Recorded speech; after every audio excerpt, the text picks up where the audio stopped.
बिहार चुनाव के लिए दोनों गठबंधनों में उठापटक जारी है। बिहार फतह करने के लिए सभी पार्टियों ने अपनी तैयारियों को धार देना भी शुरू कर दिया है, लेकिन इसमें एक पेच अभी भी फंसा हुआ है जो एनडीए और महागठबंधन दोनों के लिए सिरदर्द बना हुआ है। जहां एक तरफ बिहार चुनाव में एनडीए ने सीटों का बंटवारा तो कर दिया, लेकिन चिराग पासवान और नीतीश कुमार में खींचतान अभी भी जारी है। तो वहीं दूसरी तरफ महागठबंधन में कांग्रेस की वजह से देरी बनी हुई है और सीट शेयरिंग को लेकर वहां पेंच अभी भी फंसा हुआ है।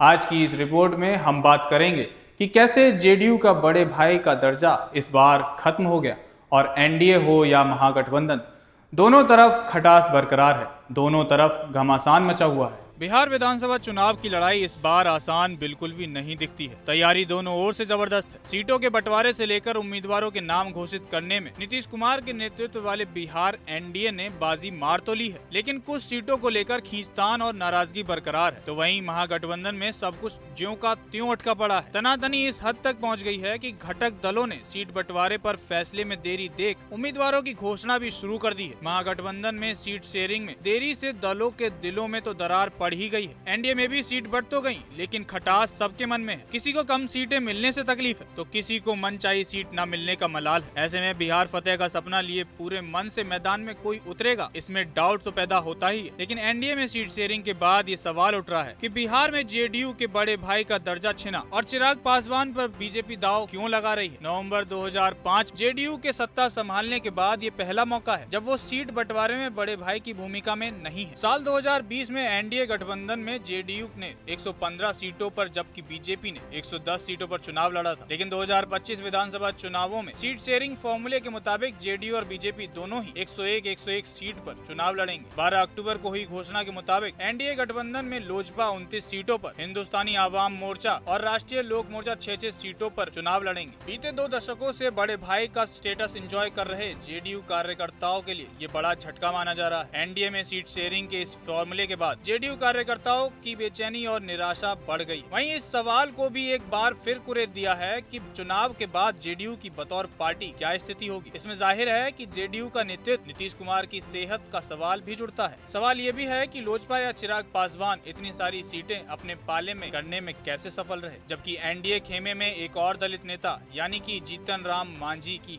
हमको बीते विधानसभा चुनाव से 1 सीट कम मिली। इस बार वो 6 सीटों पर चुनाव लड़ेगी, जबकि 2020 के विधानसभा चुनाव में पार्टी ने 7 सीटों पर अपने उम्मीदवार आपको बता दें कि इस साल की शुरुआत में मंत्रिमंडल विस्तार के बाद से ही जेडीयू नेता बार बार कह रहे थे कि वो विधानसभा चुनाव ज्यादा सीटों पर लड़ेंगे। फरवरी में हुए इस विस्तार में सभी मंत्री बीजेपी कोटे से आए, यानी जेडीयू का एक भी नेता मंत्रिमंडल विस्तार का हिस्सा नहीं था। उल्टा ये पहला मौका था जब एनडीए सरकार में बीजेपी के मंत्रियों की संख्या जेडीयू से 1.5 गुना ज्यादा हो गई थी। उस वक्त खुद को तसल्ली और मीडिया के सवालों को शांत करने के लिए जेडीयू के प्रवक्ता बार बार दोहराते थे कि पार्टी विधानसभा चुनावों में बीजेपी से ज्यादा सीटों पर चुनाव लड़ेगी, चाहे एक ही सीट ज्यादा क्यों ना हो। दरअसल 2 दशकों से बिहार की राजनीति की धुरी रही जेडीयू के बड़े भाई का स्टेटस 2024 के लोकसभा चुनाव के दौरान ही संकट में आ गया था। इस लोकसभा चुनाव में पार्टी 16 सीटों पर लड़ी थी, जबकि बीजेपी 17 सीटों पर। इससे पहले के लोकसभा चुनाव देखें तो साल 2019 में जेडीयू और बीजेपी दोनों ही 17 सीटों पर चुनाव लड़ी थी। वहीं साल 2009 में जेडीयू ने बिहार में लोकसभा की कुल 40 सीट में से 25 सीट लड़ी थी और बीजेपी ने 15 सीटों पर अपने उम्मीदवार उतारे थे। जेडीयू का बड़े भाई का दर्जा छीनने की शुरुआत 2024 के लोकसभा चुनाव से ही हो गई थी। इसी तरह विधानसभा चुनाव की बात करें तो साल 2020 में जेडीयू 115 सीटों पर लड़ी, जबकि बीजेपी 110 सीटों पर। इस चुनाव में जेडीयू तीसरे नंबर पर चली गई थी। इसके बावजूद नीतीश कुमार ही बिहार के मुख्यमंत्री बने। एनडीए में सीट शेयरिंग का फॉर्मूला घोषित होने से पहले लोजपा प्रमुख चिराग पासवान तल्ख तेवर अपनाए हुए थे। चुनाव की घोषणा से पहले भी वो नीतीश सरकार के कामकाज और राज्य की बिगड़ती कानून व्यवस्था पर सवाल उठाते रहे। सीट शेयरिंग के वक्त उनसे बातचीत करने का जिम्मा केंद्रीय मंत्री नित्यानंद राय को सौंपा गया था। 2024 के लोकसभा चुनाव में चिराग ने अपने हिस्से में आई 5 सीट जीती थी और वो